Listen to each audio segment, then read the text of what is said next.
अ, तिवारी सरांना नमस्कार, गीता मॅडमना नमस्कार, कुबल मॅडमना नमस्कार, उपस्थित सर्व मान्यवरांना नमस्कार आणि सर्वांचे मनपूर्वक स्वागत.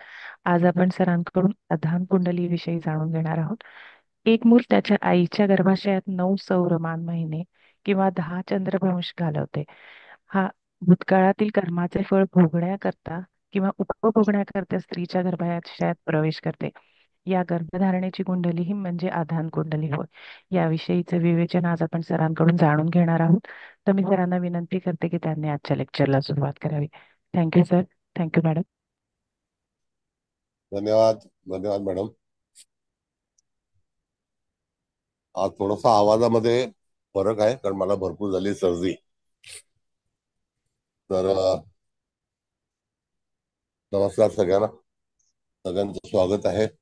चव्हाण मॅडमचं स्वागत आहे, कुलकर्णी मॅडमचं स्वागत आहे, देशमुख मॅडमचं स्वागत आहे, सर्व कुलकर्ण्यांचं स्वागत आहे, हळदणकर मॅडमचं स्वागत, गोबल मॅडमचं स्वागत इत्यादी सर्व मान्यवरांचं स्वागत आहे. आणि आज आपण आधान कुंडलीचा जो फलादेश आहे तो कसा करायचा, तर आधान कुंडलीचं हे दुसरं व्याख्यान आहे. तर त्यामध्ये आपण पहिलं व्याख्यान घेतलं होतं, तर आज सुद्धा आपण त्याचप्रमाणे वेगळ्या कुंडलीचा परिचय करून देणार आहोत. आता पुढे जाऊन आपल्याला आधान कुंडलीची अनेक प्रकारचे असतात, ते प्रकार आपल्याला फलादेश कसा करावा त्याचा विचार करायचा आहे. आधान म्हणजे काय, तर विकास, आणि त्या विकासाकडे जाण्याचा मार्ग जातकाच्या जीवनामध्ये निश्चित कोणत्या तारखेला होऊ शकतो. आधान कुंडली ही फक्त जन्मरोपणसाठी नसून इत्यादी सर्व गोष्टींसाठी तुम्हाला 12 स्थानासाठी त्याचा वापर केला जातो. तर अशा वेळेला जेव्हा एखादी व्यक्ती तुमच्याकडे येते आणि जर ती समजा संतती संदर्भामध्ये काही तिच्या अडचणी असतील किंवा संतती कधी जन्माला येईल किंवा त्याचं रोपण कधी होईल याचा जो विचार करायचा असतो, तर त्याला अनुसरून आपण आजचा फलादेश घेणार आहोत. तर सुरुवातीला मी कुबल मॅडमना विनंती करेन की त्यांनी तारीख आईची लावावी. सगळ्यांनी नोट करून ठेवावे. आईची लावा, आईची कुंडली लावा आणि नंतर आईची महादशा लावा. बघा सर, बघा, आईची 20 मे लावली 19. 25 मे हा, 1959, 12:31 म्हणजे दुपारी 12:31 जन्म आहे. ठाणे. आणि स्त्री जातक ही म्हणजे आजची आधान कुंडलीच्या आईची पत्रिका आहे. 25 मे 1959 दुपारी हा 12:21-31 हा ठाणे. हा. हा, जातक स्त्री. होय ओके. हा, आता आईची कुंडली लावा मॅडम. होय होय लावते. हे बघा सर, लावली सिंह लग्नाची. सिंह लग्नाची कुंडली आहे. 12व्या सणात मंगळ आहे, धनात राहू आहे, चतुर्थात गुरु आहे, चंद्र शनीची युती जी आहे ती पंचम. पंचमात आहे, भाग्यामध्ये बुध आहे आणि दशमात सूर्य आहे, लाभामध्ये शुक्र आहे. कळलं का? होय 1959चा जन्म आहे. महादशेचा आपण पुढे जाऊन विचार करू, पण तरी सुद्धा हे वारंवार आपल्याला लावावे लागणार मॅडम कुंडली. मग ऐका ना, महादशीचं पण लावून घेऊ का? हा, लावा, हरकत नाही, पण हा नंतर परत लावायला लागणार आपल्याला. हो चालेल ना. मग आता मी काय लावू, हेच राहू देऊ की महादशीचं हा, लावते? महादशा लावा. ओके. हे बघा लावली. ही प्राणदशा आहे. हा मग म्हणजे चंद्राच्या दशेमध्ये. हा, चंद्राच्या महादशेत बुधाची अंतर्दशा, केतूची प्रत्यंतर, राहूची सूक्ष्म आणि राहूचीच प्राणदशा. येस, ठीक आहे. बर, आता काढा. आता हा मुलाची कुंडली हा. लावा. हो हो लावते.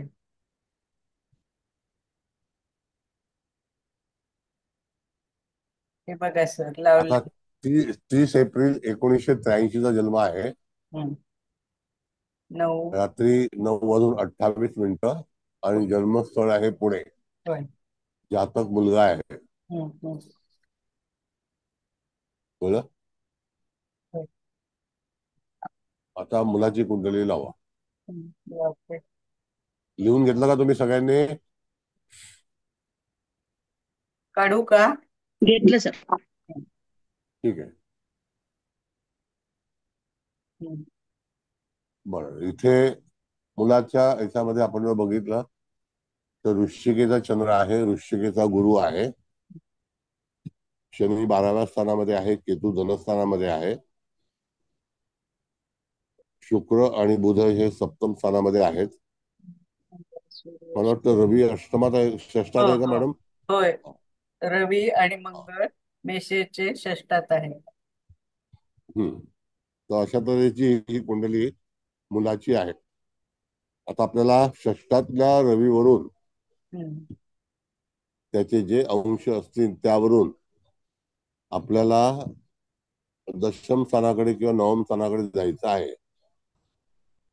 तर साधारणतः जी जन्मतारीख आहे जी असेल ती आता तुम्हाला दिलेला आहे जन्मतारीख, 30च्या. त्याच्यामधून 279 दिवस वजा करा. मॅडम, जन्मतारीख पुन्हा लावता का? हो, लावते लावते. हे बघा, हा, लावली. 30 एप्रिल 1983. हम्म. त्याच्यामधून तुम्हाला 279 दिवस वजा करायचे आहेत आणि तुम्हाला तारीख कळवायची आहे, तारीख काढायची आहे.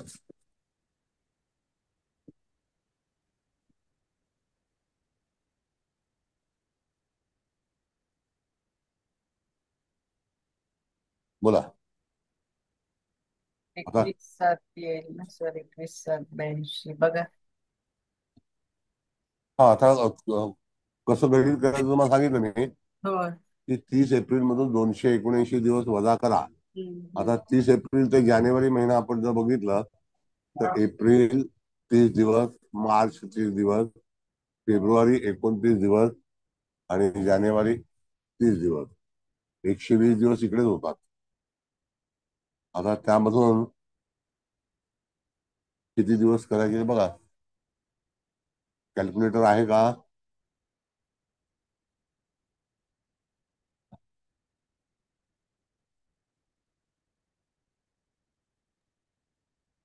आता इथे 4 महिने झाले म्हणजे 120 दिवस. राहिले किती दिवस?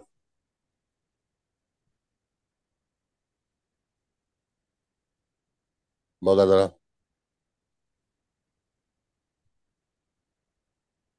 159. 159 राहतील ना? 159 राहतात सर. हा 159. 59 राहतील हा, ना? मग 159 दिवस वजा केले तर आपण तारीख काय तिथे धरू शकतो? सप्टेंबर महिना का जुलै महिना? जुलै येत आहे सर. नाही येईल ना सर? हा. जुलै जुलै नाही, येत आहे. जुलै जुलै येत आहे. डायरेक्ट 9 महिने 9 दिवस केलं तर 21 जुलै येत आहे. 21 जुलै. हा. Okay, fine. आता याच्यामध्ये कसं असतं की जेव्हा करेक्शन करायचं असेल तर हमखास त्यावेळेला तिथे 9 महिने 9 दिवस झाले असतीलच का, हा एक प्रश्न आहे आपल्याकडे. कळलं का? तर त्या ठिकाणी तुम्हाला जर आपण विचार केला तर 21 जुलै मॅडमने तारीख सांगितलेली आहे. तर नेमकं ग्रहस्थिती पाहते वेळी जातकाचे ग्रह आणि आईचे ग्रह या दोन्ही कुंडल्या आपल्याकडे आहेत. तर आईच्या कुंडलीकडे जाताना तुम्हाला 21 जुलैकडेच जायचंय का? बघा, आता आईची कुंडली लावा मॅडम. Minute sir, लावत्या. आईची डायरेक्ट कुंडलीच लावू ना आता? हे डेट ऑफ बर्थची हो गरज हो, नाही. हा. नाही गरज नाही. एक मिनिट. हा, हे बघा, लावली. आता 21 जुलै म्हणजे कर्क रात आली, कळलं? हो, नाही का? 25 जुलै येईल. हो सर. किती? 25 जुलै. 25 जुलै. 6 दिवस तुम्ही सांग जुलैचे. तुम्ही सांगाल ते. 21 जुलै.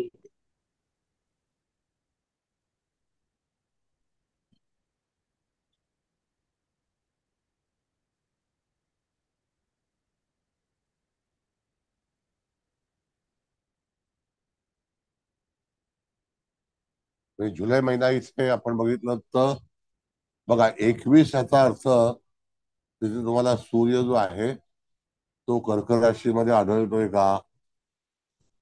समजा आपण 15 तारखेला सूर्य याच्यामध्ये हो, आलेला आहे. रवी रवी आणि चंद्र दोन्ही करकेत आहेत. हा, मग आता समजा जर त्यामध्ये प्लस मायनस करायचे असतील तर शेवटी तुम्हाला 6 दिवसाचं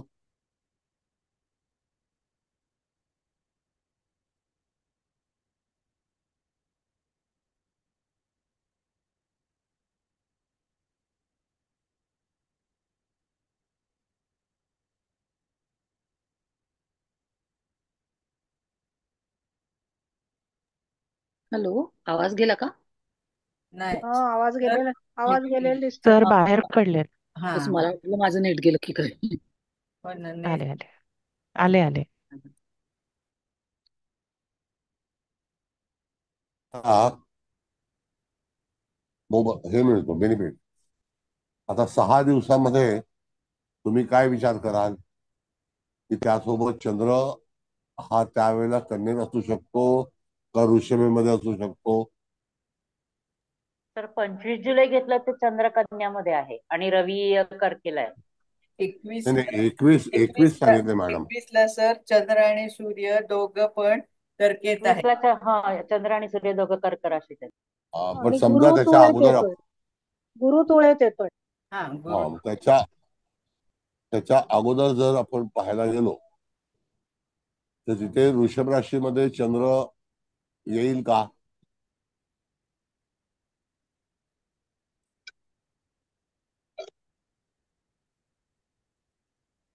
बोला. वृषभेमध्ये चंद्र येऊ शकतो का? म्हणजे येऊ तुम्हाला शकतो ना किती सर, थोडं आधी घेतलं आपण. 5 दिवस आधी. हा, म्हणजे तुम्हाला 5 दिवस अगोदर केलं कदाचित 18 तारखेला चंद्र वृषभेत येतोय. बर. आता जर समजा मॅडम 18 तारीख म्हणजे 15ला रवी हा कर्केमध्येच आहे, हो, रवी नाही का? कर्केतच आहे. हा. मग आता 1 अंशाचा आहे ना. वृषभेतला चंद्र आपण जर विचार केला तर त्या ठिकाणी तुम्हाला पुन्हा वृषभेचा चंद्र हा गुरुच्या समोरचा भाग आहे. हो कर्क राशीमध्ये सूर्य म्हणजे आत्मा आहे हो आणि जीव जो आहे तो चंद्र आहे. हो त्याच्यानंतर वृश्चिकेचा 3 अंशाचा जर गुरु असेल तर त्या ठिकाणी तुम्हाला कृत्तिकेमध्ये 3 अंशाला जायला हवं. तर पॉइंट अपोजिट. तुळेचा गुरु आहे 7 अंशावर. मॅडम तुळेचा गुरु कसा येईल? वृश्चिकेचा गुरु आहे. तेव्हा नाही.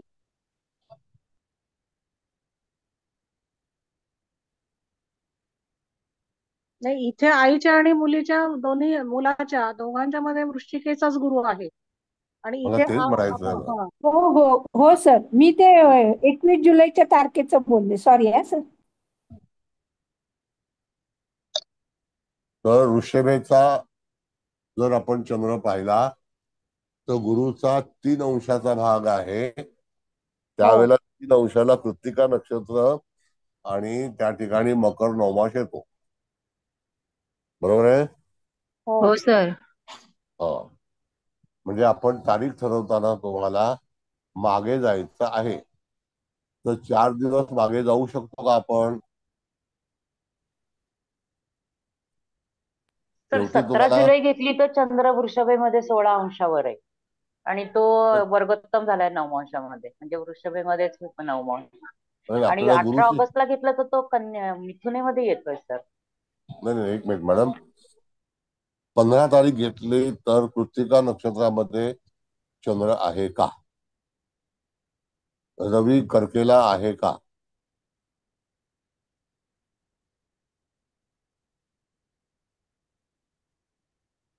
15 तारीख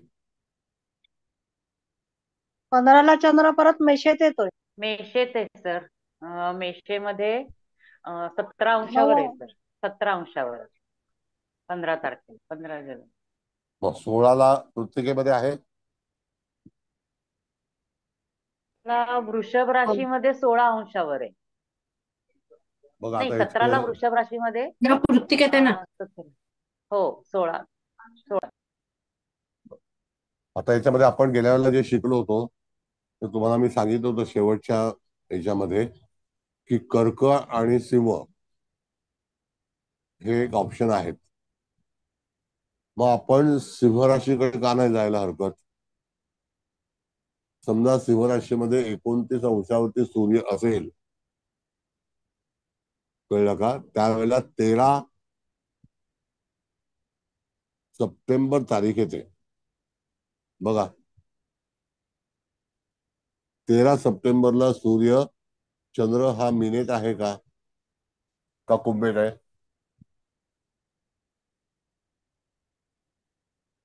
13 सप्टेंबर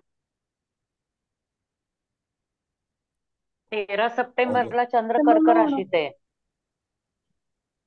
आता मीन ऐका, लग्न आलेलं आहे सर. पण ऑगस्ट सप्टेंबर खूप डिफरन्स पडेल ना. नाही ना, ऑगस्ट महिन्यामध्ये आपण जर पाहिलं तर 15 जुलैला रवी हा कर्कमध्ये आलेला आहे.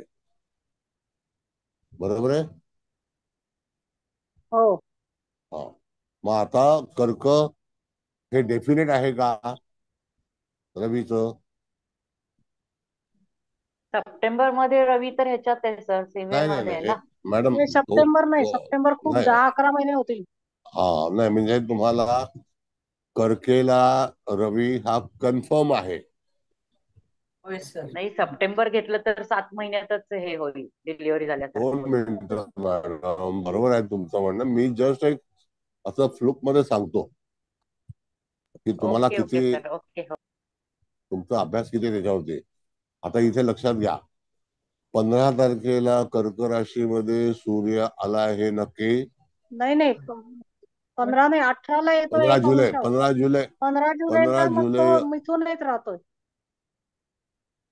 16 हो तारखेला 16 तारखेला आला. 16 तारखेला. हा. बर. त्याच्यानंतर 3 अंश भोगताना किती लागले? 3 दिवस.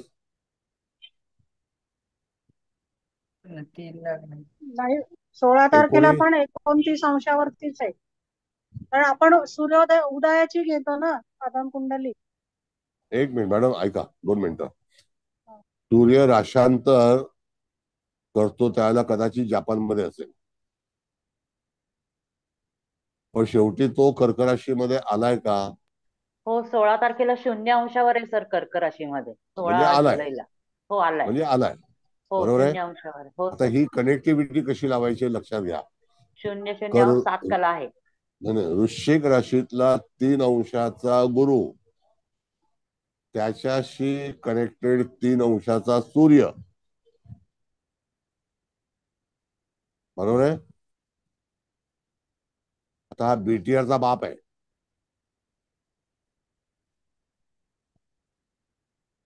कळलं का? चव्हाण मॅडम, तुमचं काय मत आहे?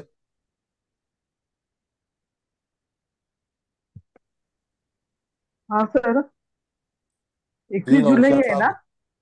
3 अंशाचा गुरु आणि 3 अंशाचा सूर्य, ही कनेक्टिव्हिटी आहे की नाही? मग किती तारीख येईल? 19 19. किंवा 18.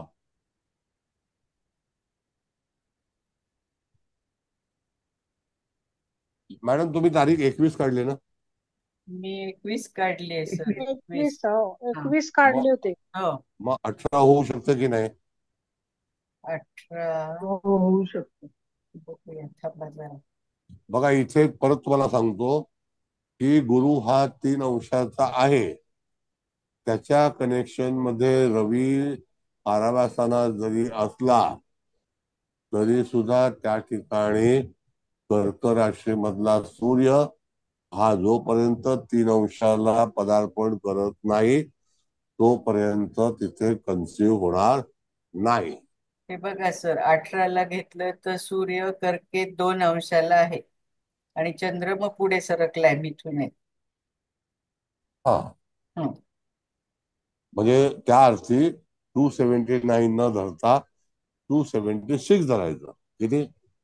हं. बरोबर आहे.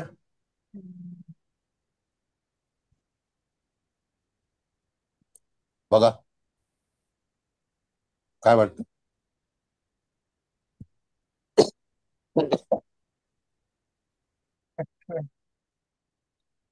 म्हणजे 19 सर तारखेला होऊ शकतात ना, दोन दोन दोन तीन दिवस सर अलीकडे सुद्धा येऊ शकता ना सर. हो, येऊ मग तेच म्हटलं. बघा परत मॅडम ऐका, 3 अंशाचा गुरु आहे की नाही हा पहिला हो नंबर. हो हो हो. मग 3 अंशाचा रवी होऊ शकत नाही का? होऊ शकतो, पण मग 19 तारीख येईल ना. हा, कधी म्हणजे 19 म्हणा, 21 तारीख फायनल केली आहे मॅडमने. हो ना, आपण 21 केली पण ती पूर्ण दिवसांची झाली. पण आता ही हो. कनेक्टिव्हिटी जर पाहिली तर मग हा, आपण जर 16 जुलैला पाहिलं तर रवी कर्केमध्ये नुकताच आलाय, म्हणजे मग त्याला 3 दिवस पुढे लागतील ना 3 अंशाचं व्हायला. पण रवीच्या आणि गुरुच्या कनेक्टेड मध्ये आहे की नाही तो? हा, म्हणजे मग 19 येईल का. हो. हा. आता दुसरा भाग असा आहे की मंगळ हा सोबत 2 अंशाचा आहे. हो सर. मंगळ म्हणजे पुरुष, हो जातक पुरुष जन्माला आले. हो मग ज्या वेळेला एखाद्या व्यक्तीचं कन्सिव्ह होतं, आता हा निराळा विषय आहे. हम्म. ज्या वेळेला एखाद्या व्यक्तीचं कन्सिव्ह होतं त्यावेळेला जो ग्रह पुरुष ग्रह असेल, आता पुरुष ग्रह आपण बघितला तर गुरु, मंगळ, सूर्य आणि शनी हे पुरुष ग्रह आहेत की नाही. हो शुक्र, बुध, चंद्र हे स्त्री ग्रह आहेत की नाही. हो बस. मग आता इथे जातकाचं कन्फर्मेशन द्यायचं असेल तर एक वेळेला मंगळ 2 अंशाचा आहे, तो 2 अंशाचा पण तिथे रवी परमिटेड आहे. परमिटेड. मग 3 अंशाच्या गुरुवरती त्याचा योग होतोय की होत नाही. होतोय. हा, तेच पाहिजे,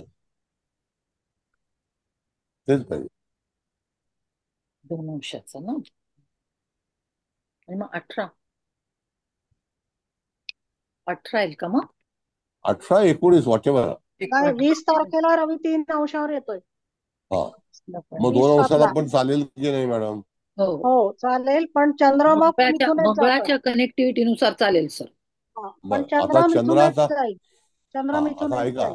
ऐका मॅडम, चंद्राचा जेव्हा फलादेश आपण घेऊ तो चंद्राच्या समोर येईल, हम्म. पण तो 3 अंशाचा हो नसेल. नाही नाही, चंद्र 22 अंशाचा आहे.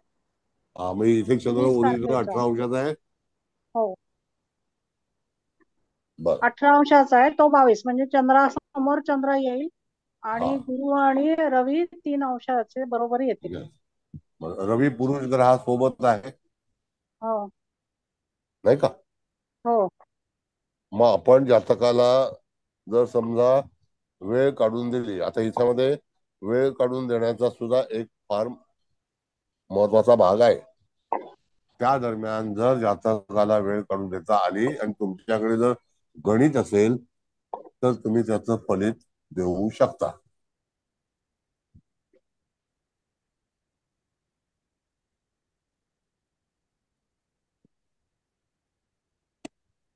बोला, देऊ शकता की नाही शकत?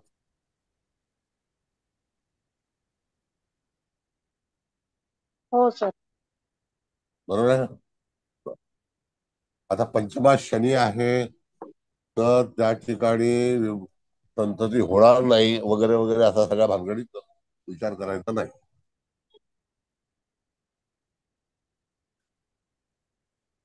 पण कनेक्टिव्हिटी रवीला कुठे मिळते? हा शोध तुम्ही आईच्या पत्रिकेवरून घेतला हो तर तुम्हाला त्याचा अनुभव येईल तर येणार नाही. आता आईचं वय त्याला 36 असेल का बघा. हो 82 ला 20/7/82 ना. हा मग 36 असेल. हो 35 36 का 34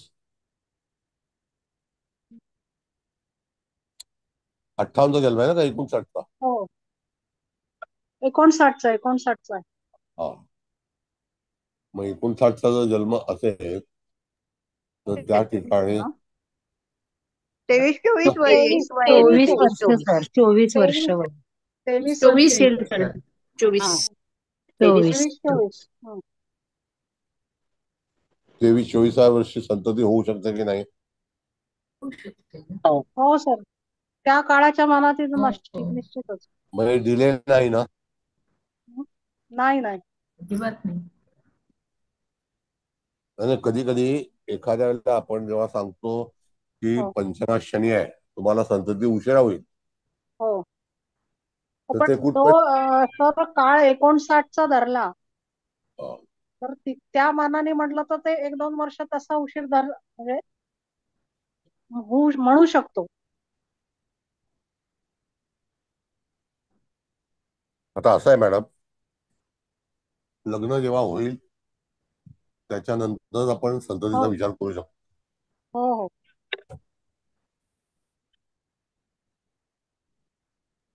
नाही का. हो हो हो हा. मग आता जातकाच्या ह्याच्यामध्ये आपण जर विचार केला तर त्या दरम्यान जातकाची मूळ पत्रिका आपण विचार केला तर त्या ठिकाणी जातकाला संतती किंवा विवाह हा कधी होऊ शकतो.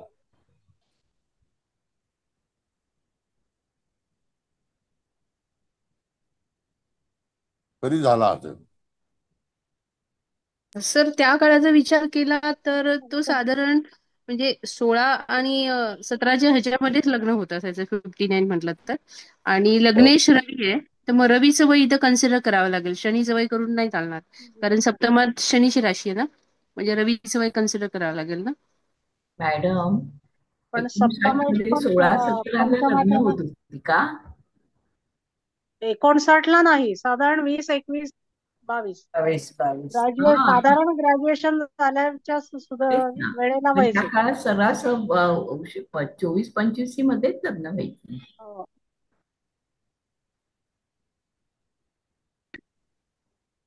आता ग्रॅज्युएशन जातकात झालं की लगेच. इथे रवीचं वय सर 22 दाखवत आहे ना. 22 हा म्हणजे 22व्या तेच ना वर्षी लग्न रवीचं होईल. 22 20 ते 22 असं म्हणतो ना आपण.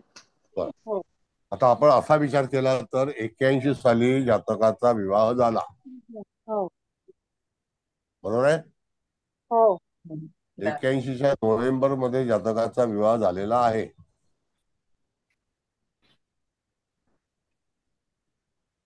आलं लक्षात. 81च्या नोव्हेंबर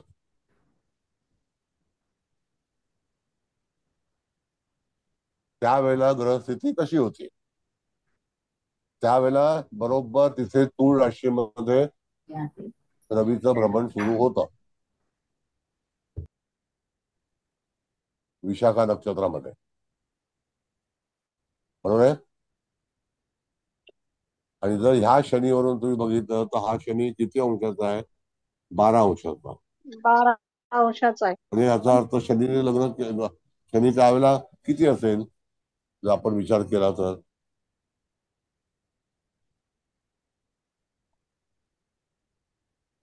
शनीला असेल कन्येला 24 अंश आहे ना म्हणजे. तुळेचा गुरु. हा मग गुरुच्या दृष्टीने विवाह झाला मॅडम. हो विवाह झाला आणि शनीच्या अंतर्दशेत झाला. यस.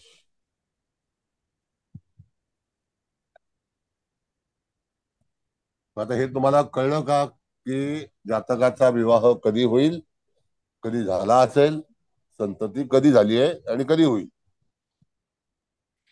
इथपर्यंत खुलासा झाला का तुमचा. हो हो ओके बर. आता तुम्हाला काय करायचं आहे ते सांगतो. प्रत्येक मनुष्य हा जेव्हा आई गर्भात असतो त्या दरम्यान मातेला काय काय होऊ शकतं असा आपण जर विचार केला तर आपण कन्फर्म काय केलंय, कर्केचा रवी, बरोबर आहे, हो हे तर नक्की झालं. आणि वृश्चिकेचा गुरु तो आलेला नाही, आहे. गुरु तुळेत आहे, गुरु तुळेत आहे. नाही, वृश्चिकेला गुरु मॅडम. नाही ना, नाही सर, नाही नाही, 19 घेतली 20 तर 20/7 गुरु तुळेत आहे. 19 पण 3 अंशाचा गुरु कधी आहे मॅडम? 3 या अंशाचा गुरु कुंडलीमध्ये आईच्या वृश्चिकेत आईच्या आहे ना मॅडम.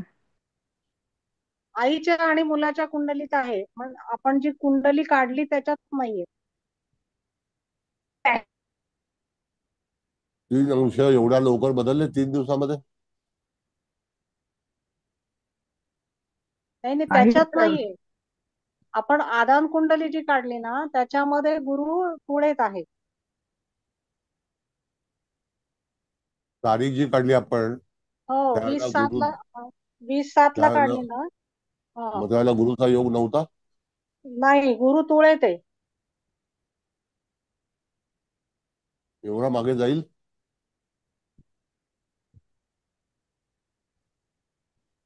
गुरु तुळेत 7 अंश आहे. तर बरोबर आहे, तुळेत 7 अंश, कारण हा चंद्रकुंडलीच्या पंचमावर दृष्टी आली ना त्याची. दृष्टी हा गुरुची. आणि मेन जर आईच्या संदर्भात सर म्हणत असतील तर मग वृश्चिकेचा गुरु 3 अंशाचा आहे सर, आईच्या 3 कुंडलीत. अंशाचा. हो हा हो. चतुर्थात आहे, 3 होय. अंशाचा आहे, पण असा गुरु आला तर तो हो दृष्टी तो, टाकतोय. हो ना, हो ना. हम्म.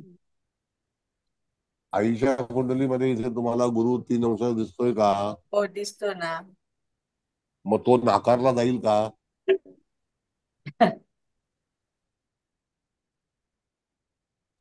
तर तेव्हा रवीने योग केलेला ना गुरुवर, कर्केच्या रवीने 2 आपण अंशाच्या. रवी घेतला ना 3 डेट अंशाचा काढली ना, योग. कर्केचा रवी आणि गुरुची डिग्री सेम आहे. सेम.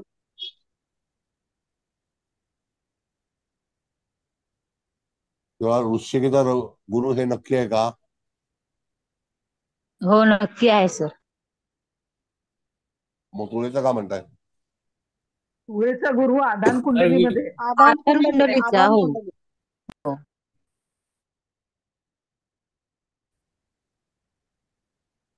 जन्मतारीख जेव्हा तुम्ही काढली जुलै महिन्याची 17 तारीख, 18 तारीख हो किंवा हो 19 तारीख, त्यावेळेला गुरु हो. किती होता? तुळेत होता 7 तुळेमध्ये अंशाचा. होता, तुळेमध्ये. तुळेच आहे सर त्यावेळेस. हा आणि किती अंशाचा? 7. 7 अंशावर आहे. 7. होय 7.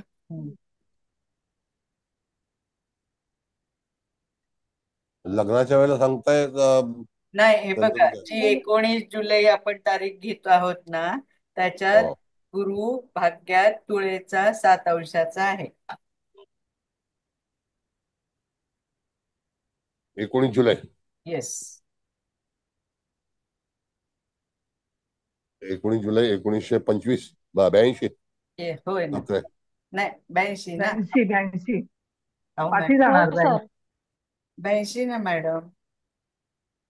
बरोबर आहे, 82 हो आहे. 82 झालं, 82 82. बरोबर आहे, 82. गीता मॅडम 82 येईल ना. 82. हो 82 येणार, पाठी हो जाणार ना. हो ना, हो ना. 82 मध्ये मग वृश्चिकेला कशी 82 तुळेला तुळेला गुरु आहे. 83 तुळेला वृश्चिकेला. हम्म. हम्म. 82. हम्म. हा तुळेला.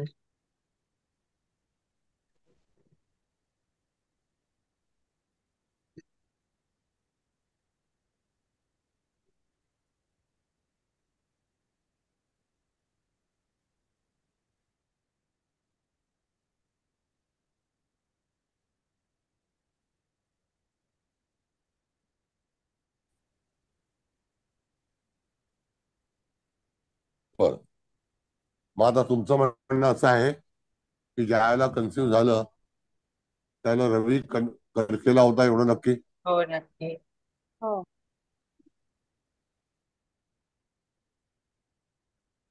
बर, आता असं आहे, ऐका 2 मिनिटं. तो गुरु तिथे होता वगैरे वगैरे सगळं मान्य आहे, पण मूळ जातकाच्या पत्रिकेवरती जर तुम्ही रवी फिरवला गोचरीचा, बरोबर आहे, हो तर त्यावेळेला तो गुरु 3 अंशाचा वृश्चिकेत आहे की नाही? आहे. हो पण तो त्या आईच्या जन्मस्थानी आईच्या गेलेली आईच्या आहे. आईच्या कुंडलीत. हं. मग तेच बघायचं असतं हो हो मॅडम. हो त्यावेळेला आपण म्हणतो की एखाद्या जातकाच्या जीवनामध्ये कधी योग येतो, हा. तर त्या गुरुच्या कनेक्टेड मध्ये गुरु सूर्य आला, तर त्यावेळेला तो योग झाला की नाही?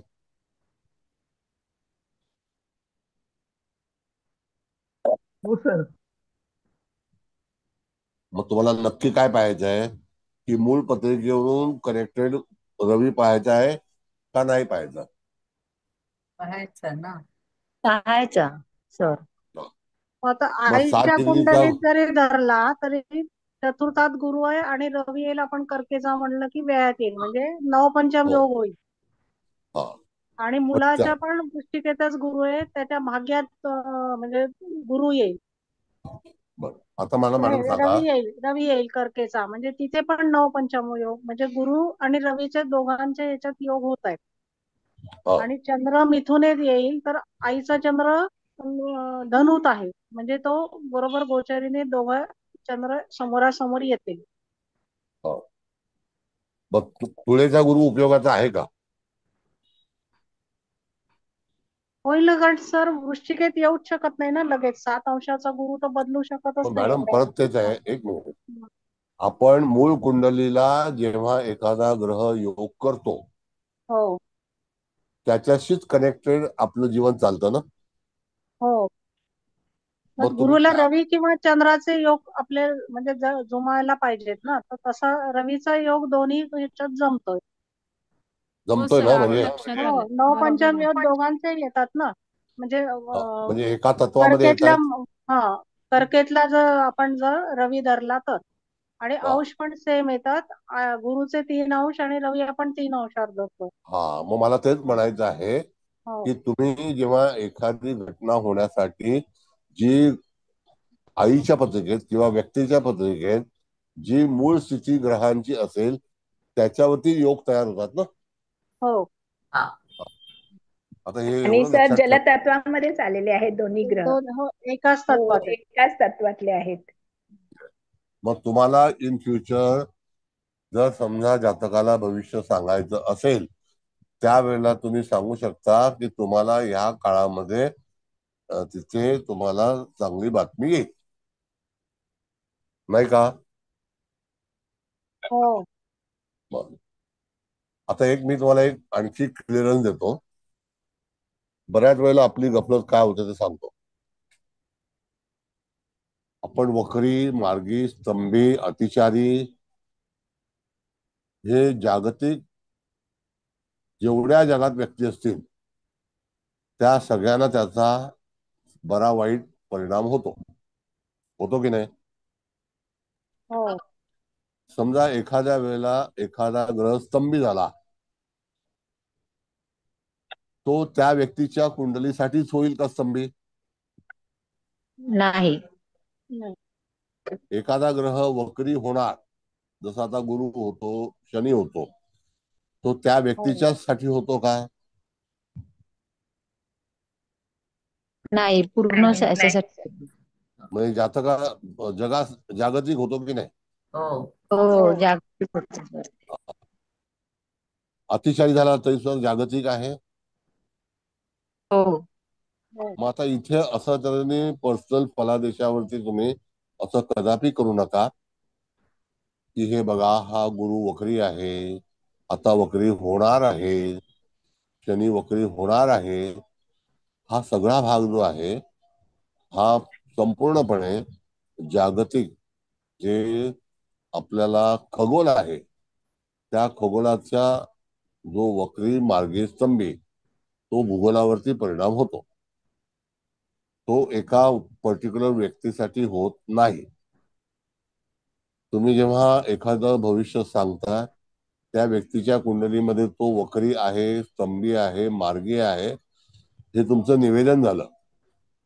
पण ती स्थिती जागतिक स्तरावरती त्या काळामध्ये होती एवढं निश्चित. बरोबर आहे? हो त्याच्यामध्ये पर्सनल असं लावून देऊ नका. पटतंय का तुम्हाला? हो सर हो. हो सर पटतंय. हा. मग तिथे तुम्ही जर पर्सनल विचार केला, आता समजा एखादा ग्रह स्तंभी झाला, सूर्यापासून 110 अंशावरती असेल तो स्तंभित झाला, तर तो गुरु असू शकतो, मंगळ असू शकतो, शनी असू शकतो, पण शुक्र बुध असू शकत नाही. बरोबर आहे? हो सर बरोबर आहे. हा. मग तो जागतिक स्थितीवरती आहे. जर समजा त्या स्तंभी ग्रहाचं फलित तुम्हाला द्यायचं असेल तर ते जागतिक स्तरावरती आता हा ग्रह स्तंभी होईल, त्यावेळी अशा अशा घटना होतील, ह्या तुम्हाला माहिती असायला हव्यात. हा नियम आहे. कळलं? बरं. Now it is matter is over. आता विचार करा. आता तुम्हाला कन्फर्म झालं आईचा 3 अंशाचा गुरु कन्सिव्ह झालं, त्यावेळेला 3 अंशाचा रवी. हो रवीशिवाय हे होऊ शकत नाही, सोबत मंगळ. म्हणून संतती होण्यासाठी पुरुष ग्रह हा तिथे कर्तव्य बजावेल. आता जर समजा राहू असता तर त्या ठिकाणी कठीण परिस्थिती असते. आता आपल्याला काय करायचं आहे ते लक्षात घ्या. ज्या वेळेला जातक कन्सिव्ह झालं, तिला 1 महिना झाला, 2 महिने झाले, त्यावेळेला तुम्हाला बघायचं आहे की जे ग्रह होते, कुठले ग्रह, ज्या बाळाचं कन्सिव्ह झालं त्या दरम्यान. हो बरोबर आहे? हो त्यावेळेला राहू मकरेत होता. आईच्या कुंडलीमध्ये मकरेतला राहू म्हणजे षष्ठ स्थानामध्ये, मकरेचा केतू सॉरी, हो नाही का? हो तुळेचा शनी म्हणजे पराक्रम स्थानामध्ये. हो राहू मिथुनेचा आहे, तो मिथुनेमधून वृषभेत जाणार आहे.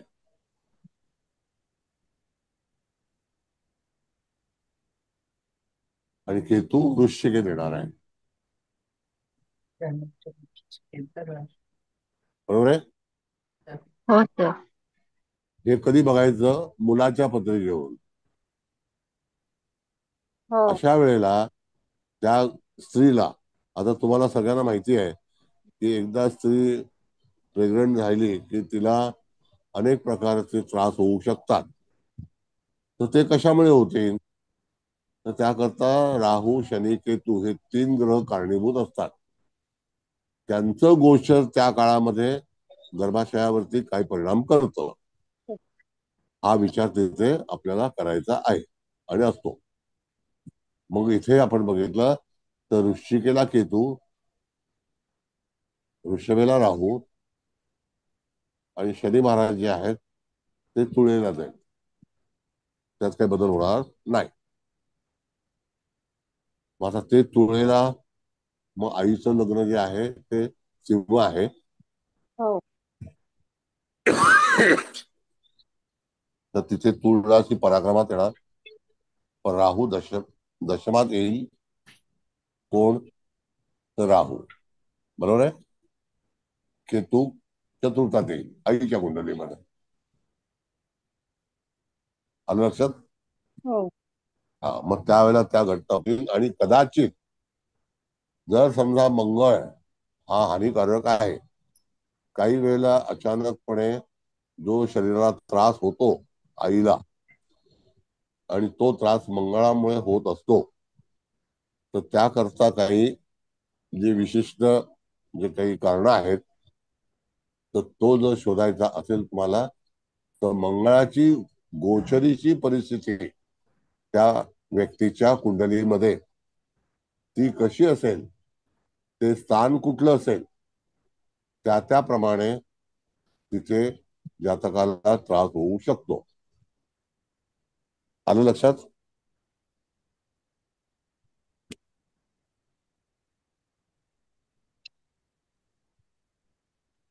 काही याच्यावरती विचारायचं आहे तुम्हाला? काही कॉमेंट्स आहेत? आदान कुंडलीत म्हणताय ना सर? हम्म हा, कळलं. कसं असतं मॅडम, की जेव्हा एखादी स्त्री प्रेग्नंट असते ते तिला माहिती असतं की काय काय तिच्या घडामोडी होत असतात. हो सर. मानसिक छळ होतोय का, घरामध्ये काही प्रश्न आहेत का, कटकट आहे का, पहिला मुलगी झाली असेल तर आता मुलगा झाला पाहिजे, हे अगोदरपासून कहाणी किस्मत की चालू असते. आर्थिक काही प्रॉब्लेम असतात, काही शारीरिक प्रश्न तयार होतात, काही वेळेला पेन होतं, असह्य होतं, अशा घटना घडतात की हो नाही? सर. हो. तर त्या ठिकाणी तुम्हाला राहू, केतू, शनी, मंगळ हे कुठल्या कुठल्या स्थानातून जात आहेत. आता मंगळ हा फास्ट मुवमेंट आहे, तर तो त्या साधारणतः 9 महिन्यामध्ये 7 स्थानं तरी रिकव्हर 6-7. करेल. हो हो बरोबर आहे? हो. हो. तर त्या ठिकाणी त्या गोचरीच्या मंगळाला तुम्ही प्राधान्य दिलं पाहिजे. बोला, कुठपर्यंत कळलंय? तर हा मग मंगळ जेव्हा शनीवरून जाईल हा आणि बरं. गुरु आणि केतू, गुरु सोबत केतू येतोय ना चतुर्थात, हो तर हो मग त्याचा काय परिणाम होतील? आता गुरु केतू बघितलं आपण, तर त्यावेळेला गुरु जो आहे तो मॅडम म्हणाल्याप्रमाणे तो तुळेला जातोय. हम्म. बरोबर. कळलं? हो हो. ज्यावेळेला तिथे केतू येईल त्यावेळेला गुरु तिथे नसणार. हो सर. बरोबर आहे? नाही नाही नाही, केतू म्हणजे आदान कुंडलीमध्ये धनु मध्ये आहे. बरोबर आहे, धनुतच आहे. म्हणजे बरोबर तिथून आहे मॅम. फक्त म्हणजे आपलं बदलणारे म्हणजे शुक्र, बुध, मंगळ हे जसे फिरतील तस तसं गोचर बघायचं ना. हो म्हणजे मंगळ बदलला तर त्याचा काय परिणाम होईल, शुक्र बदलला तर काय परिणाम होईल, रवी बदलत जाईल त्याचे परिणाम. त्यांनी फक्त म्हणजे जन्माच्या वेळेला तो कन्येत आहे आपला आदान कुंडलीत, तो तुळेत जातोय म्हणजे तो पण एकदा बदलणार आहे तिथे. नाही, तुळेला जाईल खाली मॅडम. आहे नाही म्हणजे आदान कुंडलीमध्ये कन्येत आहे म्हणजे शनी पण बदलणार आहे, तुळेत जाणार आहे म्हणजे लग्न, कारण नाही, जन्माच्या तुळेला वेळेला जाय, तुळेत. तुळेला जाईल मॅडम. नाही, मुलाच्या जन्माच्या वेळेला तुळेत आहे, पण आदान कुंडलीमध्ये शनी कन्येत आहे 22 अंशावर. हो हा म्हणजे तो पण बदलणार आहे, कन्येतून तो तुळेत जाणार आहे म्हणजे तो बदल पण आपल्याला, तो कुठल्या महिन्यात बदलेल त्याचा पण आपल्याला विचार गोचरीचा करावा लागेल ना.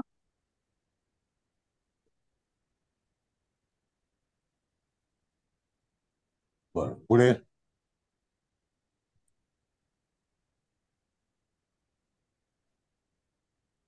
राहू केतू सेम आहेत, ते काही बदलत नाहीयेत म्हणजे जन्माच्या वेळेलाही सेम. राहू मिथुनेत आहे आणि केतू धनुतच आहे, म्हणजे राहू केतू आदांपासून जन्मापर्यंत बदललेले नाहीयेत, पण बाकीच्या सगळ्या ग्रहांचे बदल बघावे लागतील. म्हणजे जेव्हा जेव्हा होतील तेव्हा, दर महिन्याने 2 महिन्याने जेव्हा होतील तेव्हा. तुम्ही जे आता म्हणालात ना की गोचर जसं जसं बदलत जाईल तसं त्यात काय परिणाम होतात आईवरती, हो म्हणजे त्या गर्भावरती, त्याच्याप्रमाणे येस. जर बघत गेलो तर त्या गर्भावरती जे जे गोचरीने ग्रह बदलतील त्याप्रमाणे त्या महिन्यामध्ये बघावं लागेल की काय परिणाम होतोय. नक्की असंच ना म्हणजे. नक्की. आता कसं आहे मॅडम, बघा ऐका, याच्यामध्ये 2 पार्ट आहेत. जेव्हा एखादी व्यक्ती तुमच्याकडे येते आणि समजा तिचं 5 महिन्याचं हे आहे हो परिस्थिती, हो लगेच तुम्हाला कुंडली काढली पाहिजे की आत्ता स्थिती हो, काय आहे. आत्ताची स्थिती म्हणजे 5व्या महिन्यापर्यंत आपल्याला जाऊन त्या महिन्याचं गोचर बघावं लागेल. येस. हो नाही, जातक आला तुमच्याकडे आणि तिला हो विचारलं तुम्ही तिची हो मूळ कुंडली घेऊन आला हो आणि लगेच तिला विचारलं कितवा महिना सुरू आहे, तर 5वा. हो हो लगेच तुम्हाला त्या ठिकाणी आजचं गणित 5व्या महिन्यावरती निश्चित केलं पाहिजे. हो हो हो तर ती व्यक्ती तुमच्याकडे आज आलेली आहे हो आणि 5वा महिना सुरू आहे. हो याचा अर्थ त्या ठिकाणी 5व्या महिन्यामध्ये तिला खरोखर त्रास होतो का? आता डॉक्टरकडे आपण होतो हो गेलो हो तर डॉक्टर काय करतो, कितवा महिना सुरू आहे असं विचारतो की नाही? हो त्याच्यावरती तो अंदाज बांधतो. हो पण ज्योतिषमध्ये तुम्हाला अशा तऱ्हेचा भाग जो आहे तो हो एकदम सोपा आहे, हो एकदम सोपा आहे. तुम्हाला फक्त त्याच्या मूळ कुंडलीवरून गोचर ग्रह हे जे हो तुम्हाला मी सांगितले, मंगळ, राहू, हो केतू, शनी, हे हो 4 ग्रह तिथे आपल्याला उपयोगात आणायचे आहेत. हो हो मग ते काही तुम्हाला स्कॅनिंग मध्ये टाकायला नको तर आणखी काय करायला नको आहे का काही? नाही. नाही नाही. पण मुळात फक्त मंगळाचंच आपल्याला भ्रमण जास्त बघावं लागणार आहे. हो तर हो शनी इथे बदलला म्हणून येस, प्रत्येक याच्यात शनी रास बदलेलच असं नाही. असं राहू नाहीये. केतू सुद्धा राहू केतू बदलतीलच असं पण नाही.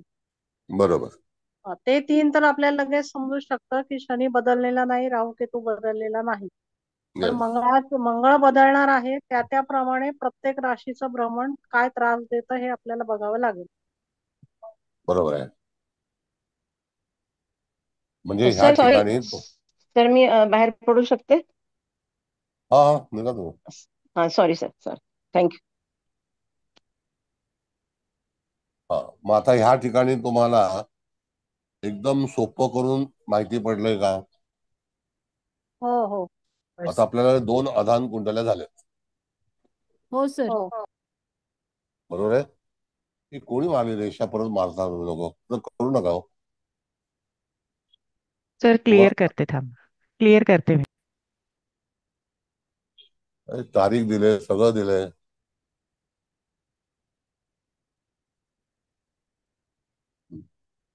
Thank you madam.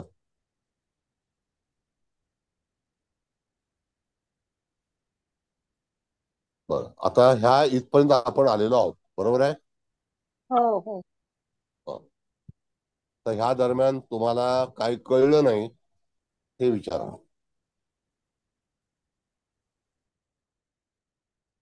279 ची कनेक्टिव्हिटी जोपर्यंत कर्केला रवी येत नाही तोपर्यंत त्या ठिकाणी 279 किंवा 276, 75 असं पण होऊ शकतं.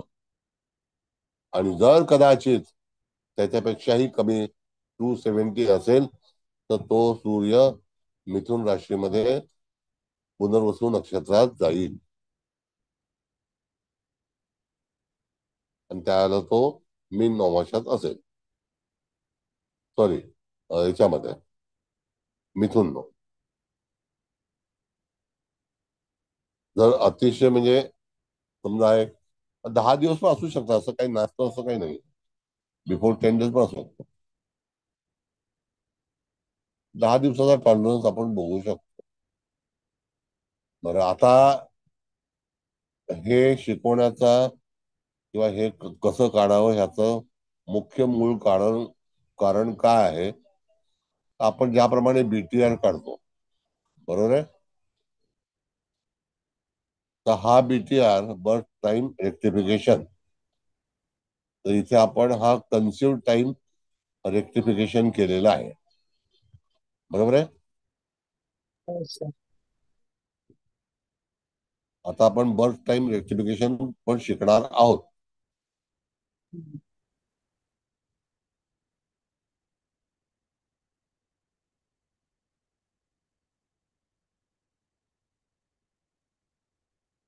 बरं, आणखी काय क्युरिओसिटी, काही कळलं नाही वगैरे असं काय?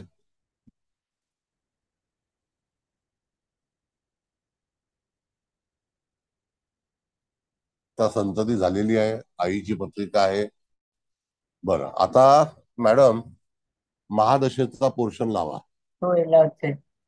आईची महादशा महादशा. म्हणजे ऐका ना, हा तुम्ही मला ते एकच पाठवलंय, लागलं तर असं व्हर्बली मी सांगू शकते. थांबा मी लावते तुम्ही जे दिले ते. हे बघा सर, बरोबर आहे ना? हा. हा. येस. आता इथे आपण जी तारीख काढली तर त्यावेळेला तिथे बघा तारीख कोणती काढली आपण. आपण 19 जुलै काढली ना आता सगळ्यांनी मिळून.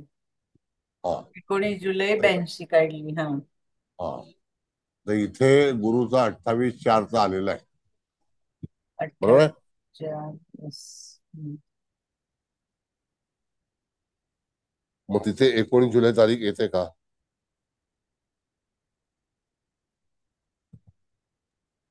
सर 82 नाहीये, साध्या 83 येते. जन्माच्या वेळेस आहे सर. तर ऐका ना, हे हा जे हा आपण ह्या महादशा देतोय ना, तर हे चंद्रात, बुधात, केतूत, राहू, सूर्य हे 30/4/83 हा जातकाचा जन्म झालाय ना, ते आपण लावतोय ना. मग तुम्हाला काय म्हणायचंय? हा. मग तेच हा. तेच म्हणायचं आहे हो. की 83 साली हा. जातकाचा कन्सिव्ह टाइम आपण काढला तो कोणता होता? तो आपण 19 जुलै 82 काढलाय. 82. हा. पण ते कन्सिव्ह झालं हे. आपण आता हे ह्या म्हणजे सूक्ष्म दशा प्राणदशा पर्यंत तुम्ही काय लावलंय की ह्या 30/4/1983 ला ह्या दशा होत्या, त्यावेळेस त्या जातिकेला हे पुत्ररत्न प्राप्त झालं असं तुम्हाला म्हणायचंय ना? हो. हा. बघा आता याच्यामध्ये मॅडम हम्म. जन्म किती तारखेचा आहे? जातकाचा का? त्या मोहनचा 30/4/1983 चा आहे. 82. नाही नाही, 83 नसेल. हा. 83 नाही, 30 हा. चारचं आहे मॅडम. हा? 30 4चा आहे ना, 30 हो 4 ना, 30/4 म्हटलं ना मग मी. 30 एप्रिल 1983. 83. हा. तर सूर्याची अंतर्दशा होती का? हो आहे अंतर सर ना, आहे ना प्राण इथे. हा प्राणदशा. हा. आहे प्राणदर्शा आहे ना. हा. होती ना. हम्म. आणि गुरु शुक्राची होती का? शुक्र पण नाही. आहे, गुरु पण आहे. हो, दोन्ही आहेत सर. आता ह्या 2 दशा त्याला जन्माच्या वेळेला कारणीभूत होत्या, हा. बरोबर आहे बरोबर बरोबर. Yes sir. नाही का? हम्म. आता ह्या 2 दशा आल्या, 12 तासाचं गणित आहे. मग सकाळी 6 ते दुसऱ्या दिवशी सकाळी 6, बरोबर. सकाळी 6 ते 12 तास म्हणजे संध्याकाळी 6. आणि मग तर पुढच्या शुक्राची दशा आहे. हो. जातकाचा जन्म किती वाजता झाला? जातकाचा जन्म 12:31 नाही, सॉरी 9:28 सर, 9:28. 9:28 हा. रात्री 9:28. संध्याकाळी. नाही नाही संध्याकाळी. ते 9:28 म्हणजे हा, सूर्य. 21:28. हो सर. हा, बरोबर आहे. हा. म्हणजे रवी आला. हो, रवी आला. बरोबर आहे ना. बरं. बस एवढं कन्फर्म करा. झालं.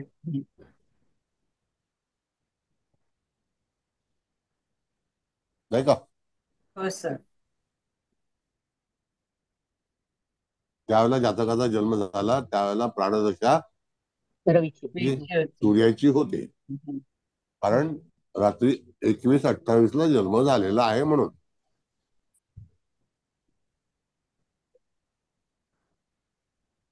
आता तुम्ही म्हणा ह्याला काय करायचं, काय महत्वाचं आहे का? तर सर्व गोष्टी महत्वाच्या आहेत, पण हे एक शिक्षण आहे. कवठेकर मॅडम कुठे आहेत? आहे ना सर, मी ऐकते सर. आता भांडी घासायची पत्रिका मिळाली की नाही? हा? भांडी घासणाऱ्या माणसांच्या पत्रिका मिळाल्या की नाही? कुठे सर, काय मी शोधल्याच नाहीत सर. मी बसणारच नाहीये यावर्षी, त्याच्यामुळे मी प्रयत्नच नाही केला शोधायचा.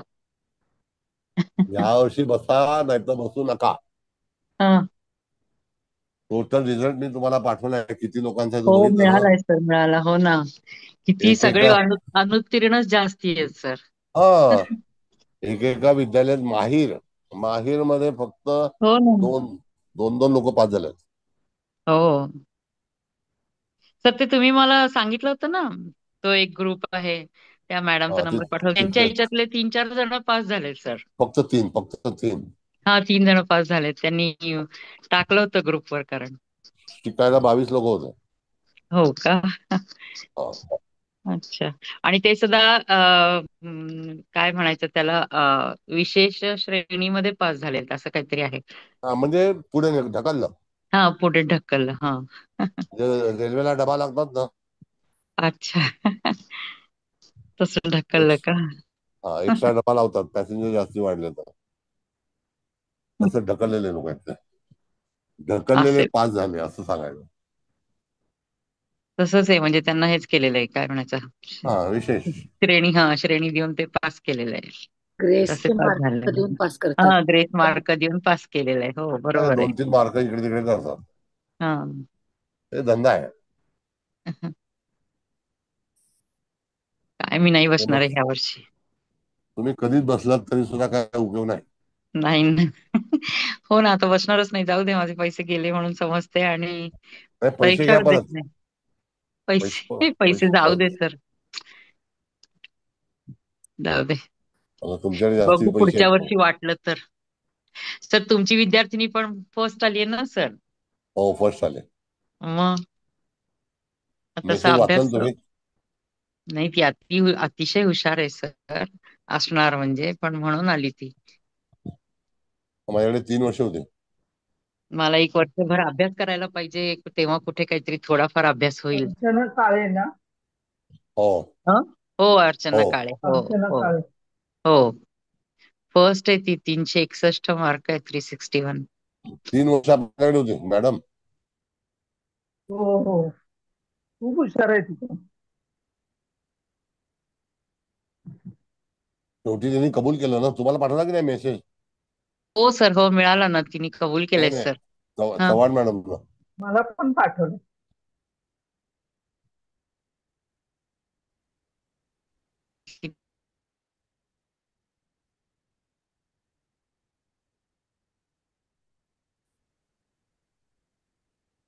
तर हे असं आहे. बोला. हो ना, समजलं आता सर सगळं. आधी ऍडमिशन घ्यायच्या आधी जर समजलं असतं तर बरं झालं असतं. पैसे तरी वाचले असते. हे नाद सोडला हो असता सगळं. मॅडम, ही सगळी फसवणूक आहे. आणि 11,000 म्हणजे हो ना. न्यूयॉर्क. कुलकर्णी म्हणजे न्यूयॉर्क. 11,000 कुठेच फी नाहीये. हो. हो ना, खरंच आहे. त्यांचे धंदेच तसे लूटमार करायचे. काय सवय करणार. पडली. हो, सवय झाली. बरोबर आहे. त्यांना सवय पडलेली आहे. ते एक दिवस सवय निघणार आहे बाहेर. हा, लोक जाऊन पंचनामा करतील ना. लोक भर तशा वर्गात लोकांना पंचनामा देतच करा. नाहीत ना ऍडमिशन, असं असेल सर. ते बघून निरखून पारखूनच घेत असतील नाही, विद्यार्थी. निरखून पारखून नाही. हा ते सर. एखादा हरीचा लाल भेटतो. अच्छा, हा, असं भेटेल, कधीतरी भेटेल. अहो, सवय पडलेली आहे हरामाचं खायचं. हो ना.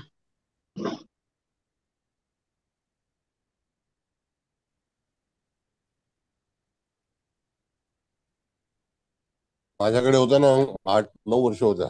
ते पण लफडीवाईच करायचे. हो ना. हो. हा, आपली स्वतःची गँग बनवायची, मैत्रिणींना जवळ करायचं, या या या धंदा तोच आहे. त्यांचं ते हेच आहे तसं, तर नेचरच तसं असेल तर ते कुठे जाणार ना. किती बदलता येणार नाही का. चोरी मेरा काम. हो. हा, आणि मग प्रायव्हेट ट्युशनला घेऊन जायचं. असतात असे असे पण लोक असतात. अनुभव येतो सर एकेक आम्हाला पण.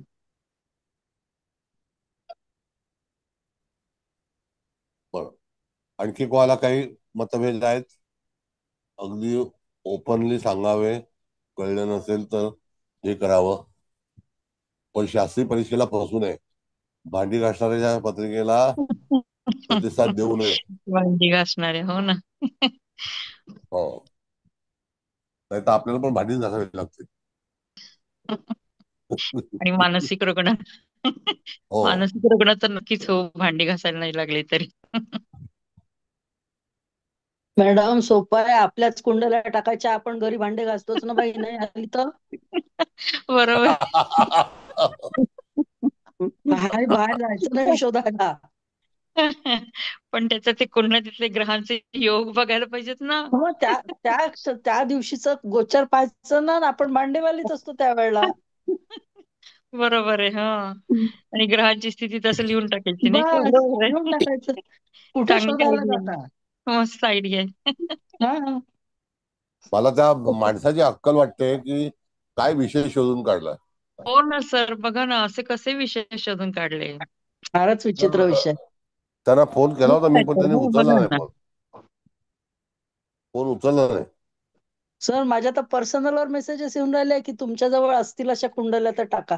आता मीच टाकून देते की ज्या दिवशी बाई येत नाही त्या दिवशीच गोचरीची कुंडली घ्या आणि टाकून द्या. मग काय करणार सर सांगा ना, कुठे फिरणार आहे बाईची कुंडली शोधायला? विचित्र विषय घेतले. आयडिया चांगली आहे. हो, ही खरंच आहे. त्या दिवशीचं गोचर बघायचं बस आणि ते बाईने तारीख आपल्याला हो सांगितलं ना की तसं मी 4 दिवस येणार नाही, 4ही दिवसाच्या कुंडल्या घेऊन घ्यायच्या घ्यायच्या. गोचरीच्या. हो. अहो पण पहिला प्रश्न हा आहे की त्या बाईला तिची जन्मतारीख वेळ माहिती आहे का? माहितीये का? हो ना. आणि खरी कशावर नाही ती काय आहे. हो ना. नाही, बहुतेक माहितीच नसतं त्यांना. नाही हो, माहित नसतं त्या लोकांना मॅडम, काहीच कल्पना नसते. म्हणजे विचारलं ना तर ते सांगतात ते नाही का रात्री विमान चाललं होतं वरून तेव्हा जन्म झाला. तर काय शोधायचं आपण? कसं शोधायचं? मी केला प्रयत्न 2-3 ठिकाणी विचारून असं मैत्रिणींना वगैरे, पण त्यांनी असे उत्तर दिले. आता रात्री विमान कोणतं माझी कुठून कामवाली कुठे बाई चाललं आहे, होतं. ती स्वतःच वय इतकं कमी सांगते. तिच्या मुलाचं आता मागच्या महिन्यात लग्न झालं. तर तो म्हणजे ती म्हणते माझा 13व्या वर्षीच मुलगा झाला मला. काय माहिती खरं खोटं तर काही. त्याचा तो 27-28 वर्षाचा मुलगा. त्याचं लग्न झालं तर ही खरोखर 13 वर्षाची होती तेव्हा मुलगा. कसं काय समजणार ना. नाही ना, काहीच समजत नाही. मग खरं काहीच नसतं मग. हो ना. खोटं बोलायच्या सवयी पडलेल्या आहेत मॅडम, त्याला तुम्ही काही करू शकणार नाही. हो ते तरी आहेच आहे सर. ते तर समजून चुकलंय आता. अशी ही बनवा बनवी. हो त्यांना खरंच मेसेज आहे. टाका, त्यांना मेसेज टाका. अशी ही बनवा बनवा बनवी. बनवी जास्ती काळ चालणार नाही. हा, त्यांना हे उघड केलंच पाहिजे. करेल तुम्ही म्हणाल तसं कोणीतरी भेटेल सर. माझ्या अंगात नाही धाडस तेवढं. आमच्याकडे पण होतं असंच करायचं. हेच हेच करायचं. ओळखी करायच्या वर्गात. अहो मी त्यांना 750 लोक काढून दिले व्हॉट्सअपला. मला रिमूव्ह करून टाकलं माहिती तुम्हाला. हो अरे बापरे. हो त्यांचा होताच तो मागे एक ग्रुप होता एक व्हॉट्सअपचा. त्याच्यावरती रोज एक रेकॉर्डिंग टाकायचं. तुमच्यामुळेच त्या ग्रुपमध्ये जॉईन झाले होते सर मी. आणि आणि नाही, आणि त्याच्यात त्या ते रेकॉर्डिंगचा कन्सेप्ट पण मीच आणून दिला होता की असं करा. 22 काहीतरी बॅच नंबर 22 असं काहीतरी त्या ग्रुपचं नाव होतं सर. आणि म्हात्रे पुलाजवळ क्लास पण काढायला सांगितला होता. हो ना, केलं असेल माहिती. ते काही माहिती नाही पण जेव्हा म्हणजे कोविडच्या नंतरची गोष्ट आहे सर. 21-22 नाही, मध्ये त्याच्या असं. अगोदर त्याच्या अगोदर ते अगोदरचं नाही. अगोदर मला काहीच माहिती नव्हतं सर. ते माझ्या मैत्रिणींनी सांगितलं म्हणून मी ते कोविड मध्ये सर तुमच्या क्लासला जॉईन केलं होतं मी. चला तेव्हा ठीक सर आहे. ते अभय पवार आणि तुम्ही होतात सर. देर आहे दुरुस्त आहे.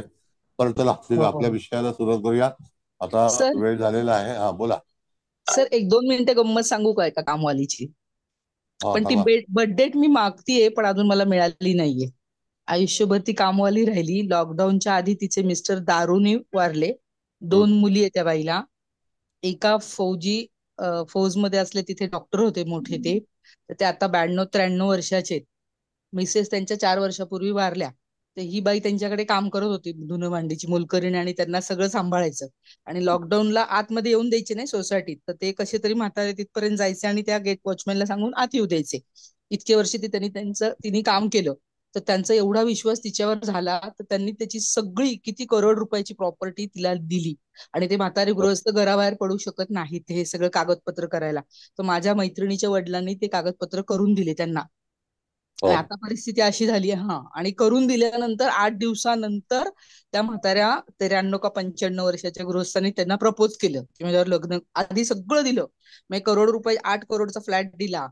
65 लाख रुपये कॅश तिच्या ह्याच्यात भरलंय. 1-1.5 करोडचा गावाला तिला बंगला, तिचं घर होतं ते नीट करून दिलं. मुलींच्या नावाने 10 लाख रुपये शिक्षणाला ठेवले. असे बरेच पैसे दिले. आणि 8-10 दिवसानंतर तिला विचारले की आता तू लग्न करशील का? तर ती बाई खूप चांगली आहे, तर तिने नाही म्हणून सांगितलं, हवं ते सगळं तुमचं तुम्हाला परत घ्या. आता त्या बाईचा प्रश्न असा झालाय, अडचण की एवढे पैसे ती कुठं ठेवू शकणार? तिला पैसे बोचता वगैरे काहीच करता येत नाही, आणि नवराही नाही, आणि तिला लग्न तर नाही करायचं, आणि 2 मुली आहेत, एक 8वीत आणि एक 10वीत. त्यांनाही काही समजत नाही आता एवढा पैसा ते कसे लपवणार, कसा आणि कसं कसं करणार. लग्न आणि या नाहीच कामवालीचे करायचं, आता तसंच राहायचं. आता आजकाल तसं आहे ना, लिव्ह इन मध्ये राहायचं. मग काय, ती नाहीतरी बाई त्यांच्या मर्जीने कामवाली त्यांनी त्यांची दिले ना पैसे डिटेल्स. तिला, त्याच्यामुळे ते काय परत घेणार आहेत का? तसंच त्यांचं आणि ती असंही देखभाल करते, ती त्यांची सांभाळ करते, तसंच राहायचं मग. पण ती तिच्या घरी जाते, ती दुपार हो, काम अच्छा, वगैरे हा, झाली ना स्वतःच्या 5-6, घरी जात असेल. ती स्वतःच्या घरी जाते तिच्यात, आणि ती खूप प्रामाणिक आहे. तिला हे अजिबात तिची आवडत नाही पत्रिका असं बघायला आज पाहिजे, चाललंय. चांगली आहे खूप स्वभावानी म्हणजे ती ती. मागते. हा, खूप चांगली आहे ती. पण ती जेव्हा म्हणते, नावावर आणि हे केलं जर तेव्हाच तिने सांगायचं होतं ना की माझ्या नावावर नका करू म्हणून. तेव्हा त्यांनी असं दर्शवलं नाही तिला कधीच, की माझ्या काय मनात आहे त्या म्हातारे गृहस्थांनी. आणि सगळं हा, करून नंतर हे झाल्यावर केलं असेल. 8-10 दिवसानंतर त्यांनी सांगितलं की तू मला आवडतेस म्हणून. मग ती येऊन परत ती माझ्या मैत्रिणीच्या वडिलांना सांगायला लागली की अहो त्यांनी असं असं, कारण ती त्यांच्याकडे पण काम करत होती. मग मग ते म्हणले, बाई आता एक काम कर, तू जग दुनियेत कोणाला सांगू नको की कागदपत्रांची कामं मी करून दिली आहेत. जर केली तर लोक माझ्याकडे येतील काही प्रश्न विचारायला, मला मध्ये घेऊ नको सेम आता. अशीच एक माझ्या पण पाहण्यामध्ये आले एक व्यक्ती. त्यांचं पण, त्यांची बायको वारली, त्याच्यानंतर एका मुलीचं लग्न झालं, दुसरी मुलगी अविवाहित आहे म्हणजे अजूनही. आणि त्यांच्याकडे पण कामाला होती, ती लॅट वगैरे घेऊन दिला आणि त्यांचा बंगला मोठा, आणि तिला प्रपोज केलं त्यांनी. पण त्यांना असा आजार झाला की त्याच्यात ते गेले म्हणजे. पण त्या बाईला मिळालं सगळं मग फ्लॅट वगैरे, तिला पण रेकॉर्डिंग मिळालं थांबवू सगळं, का? संपत्ती. पण हिचा हॅलो. हा, थांबवा थांबवा मुलगा हा, ऍक्सिडेंट हे मध्ये गेला. थांबवा. हो ना, हे सगळं नको रेकॉर्डिंग. ती पत्रिका मिळायला पाहिजे आपल्याला, असा मला विषय त्या हो ना, बाई खरंच मिळालं. कामवालीची. थांबवा, रेकॉर्डिंग थांबवा मॅडम.